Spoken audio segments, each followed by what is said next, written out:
What would happen after 14 days, 2 weeks, if you took a cold shower every single day?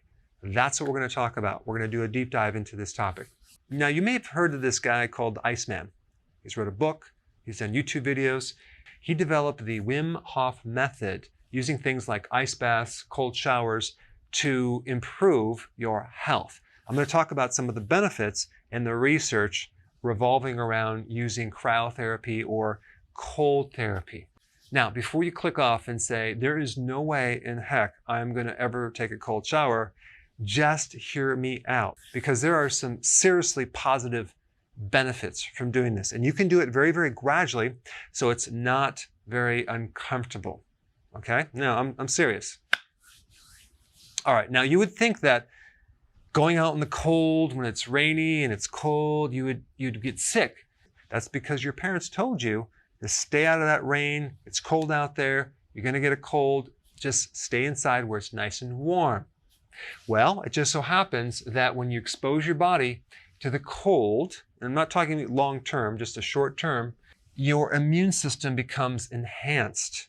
You get more monocytes and lymphocytes. These are white blood cells that fight off pathogens. You have a boost of T helper cells. The T helper cell is like the quarterback of the entire immune system. Okay? You also get a spike of T suppressor cells that help to calm down an overactive immune system. So they prevent too much destruction of the immune system. So it's kind of a system where your immune system is fighting things off, yet you have other factors that are making sure there's not too much collateral damage. So your immune system is enhanced when you expose it to cold, which is very, very counterintuitive. Number two, you get a spike of noradrenaline. Noradrenaline is similar to adrenaline.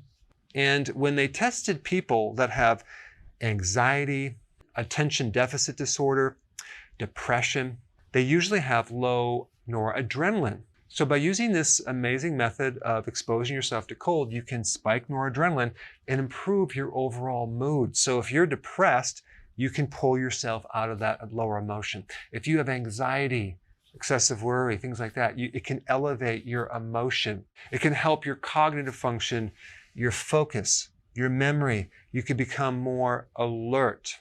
So apparently our bodies have evolved over eons to adapt to things like cold, hunger, starvation.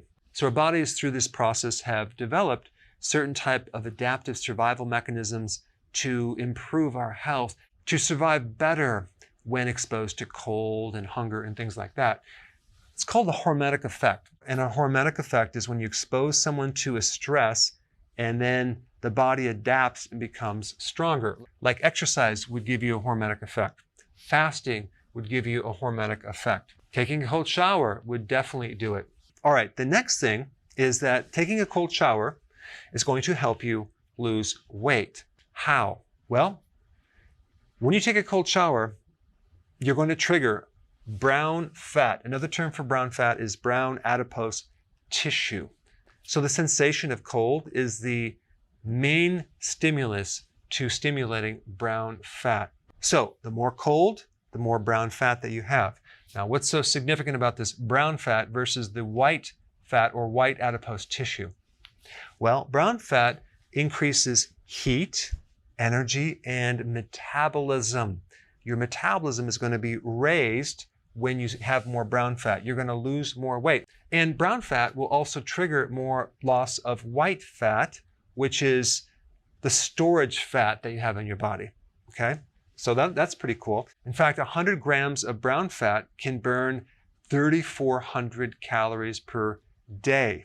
That's more calories than you potentially could eat in a given day. So we want more brown fat on our body. Another reason why it can help you lose weight, it can create an increase in insulin sensitivity, okay? If you've been watching my videos, the more you improve insulin sensitivity, the less insulin that's going to be produced because it's going to work now, and there's going to be less resistance to insulin, and the more weight loss you're going to have, the better the blood sugars you're going to have. So if you have diabetes, you're pre-diabetes, and you take a cold shower, you're going to notice that your blood sugars actually come into check much better. And when that happens, you're going to lose weight. Number 5, Cold showers help with inflammation.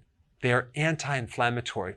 So if you have inflammation in your body, if you have some type of autoimmune disease, if you have arthritis, bursitis, tendinitis, taking a cold shower would be a very therapeutic thing. Number 6, cold showers can increase your overall antioxidant networks, okay? More antioxidants, the less DNA damage, the less risk of getting cancer and other diseases. Number 7, neuroprotection, okay? Cold showers help your brain. And so apparently cold activates the regrowing of neurons, okay? So that's pretty cool. And also, as a side note, when you're cold, you have a much better sleep. Now, this is within reason, okay? I mean, I'm not talking about freezing. I'm just talking about having the temperature a little bit cooler. You will sleep a little bit better. So another benefit I forgot to add on to this is sleep. All right, number 8, longevity. Why? Because cold showers stimulate autophagy, just like fasting stimulates autophagy. Autophagy is a condition that your body gets into where it's recycling old damaged proteins, okay? So if there's certain things that aren't working in the body, like their proteins or enzymes or their mitochondria or they're plaquing in the brain, as in amyloid plaquing or whatever, your body's going to recycle all that and turn that into brand new proteins. The other cool thing about taking a cold shower is that it will help lower cortisol. That means it's going to reduce your stress, okay? Also, it's going to create better recovery. So if you're an athlete, okay, and you're sore and you need faster recovery, cold therapy is the way to go. I remember long ago when my wife and I went to the Dominican Republic, and I remember we walked off the beaten path and found this little oasis, this little like building, and they had all these different little baths, and they looked like little jacuzzis, but some were really, really cold and some were really, really hot. They had like freezing, lukewarm, hot, really hot, and so on. And that was a really interesting introduction to cold therapy, because at first it didn't make sense to me. Why would anyone want to jump into some cold bath, right? But we both tried it out and it was freezing. But then of course we went into the warmer bath and the hot jacuzzi. And I remember feeling really incredible after doing that. My body was just like feeling amazing, and I slept great. And then I kind of forgot about it for some years. Now, coming full circle, here I am talking about exposing yourself to cold. So anyway, here's the 10 benefits of cold showers. And think about it. If you can experience these benefits from just a cold shower, I mean, you're already probably taking a shower every day. All you have to do is turn it to the cold for a little bit and then turn it back to the hot. And I'm going to show you now what I would recommend. I would do this. When you're in the shower, start with the hot shower, okay? Get comfortable, get really hot, take the hot shower, feel comfortable, and then turn it to the cold, okay? I mean a nice cold shower, not lukewarm, but really cold, for about 30 seconds. Now, anyone can handle 30 seconds, right? And then turn it back to hot. And then just have that as your introduction to the cold. The next day you go in there, start to increase this 30 seconds to maybe 40 seconds, okay?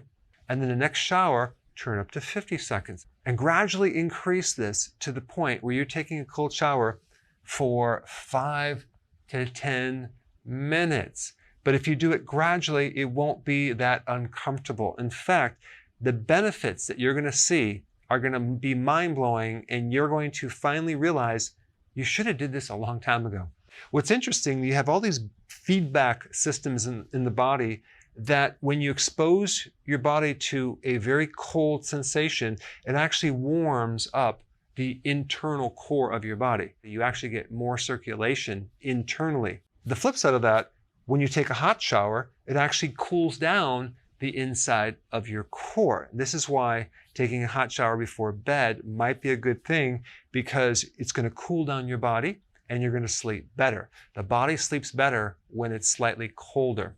But anyway, this might be an easy way to approach this cold shower, unless you want to just do it cold turkey and just jump right in. Now, the other thing that I want to mention is infrared saunas, okay? Use a lower temperature than a traditional sauna. So they use like 120 to 140 degrees Fahrenheit versus traditional saunas, which are 150 to 180 degrees Fahrenheit. Now, this has nothing to do with a cold therapy, but the only point I'm bringing it up is that it's not as hot as a traditional therapy, and there's some real interesting hormetic effects to infrared, which I will share in another video real soon. But anyway, as you can see, if you did cold therapy for 14 days, you would see remarkable health benefits. Now, if you haven't seen my recent video on the benefits of fasting, you have to see that. Check it out right here.